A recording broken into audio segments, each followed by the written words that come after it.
Hey, what is going on YouTube? It's Scorpius back with another video, and I'm so thankful to have you guys back here with me today. And I just want to go over another topic within my checking in series called heart. So, what do I mean by heart? Well, having heart is important because having heart means you have the ability to do things with love and passion, because the opposite of love and passion is hatred, and hatred is not a good emotion that anybody likes to feel. I mean, we all know how hatred feels, and we all know that we don't want to feel like that, right? So it's important to make sure that we're having the right feelings and the correct emotions when we're dealing with hard times and tasks in life.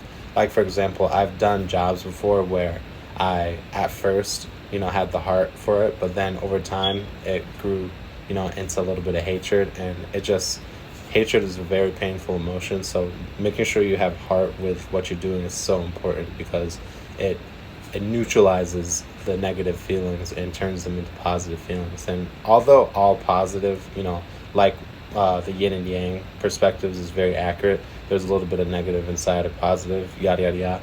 But the thing is, it's very important to stay positive, because positive is like being positive and having heart is like the most strongest force in our reality. And it's true, it's definitely true, because if you have love for your religion, love for what you're doing, love for your people, love for yourself especially, then it makes everything so much more fluid, and just it makes life better itself.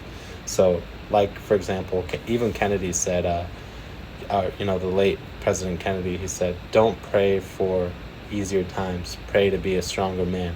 So that can also mean stronger woman, vice versa, in any, you know, perspective that you partake.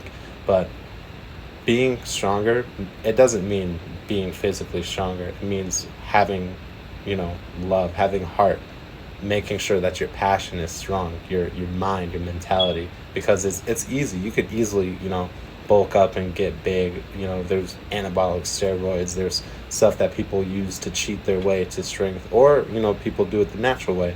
But what's harder is dealing with your emotions, no matter how big or how small you are. So it's essentially important to make sure you're doing things with heart and doing things with love, because heart, like I said, is the most powerful force in this universe. And if you can't master your own heart, then you're not going to be the master of anything. So just ensure that you're doing things with heart, because it's super important. Why do I keep saying it's super important? Because, like I said it earlier, from my experiences, when your heart's not in it, that means you're not in it. So make sure that you're staying in tune with what you're doing, making sure you're staying in tune with yourself, because without love, without heart, you can't. Like I was saying before the video cut off, just make sure that you have heart and that you have passion with what you're doing, because without it, you can't really do anything in the universe. So thank you for tuning in with me today, and I'll see you all in the next one. Scorp out.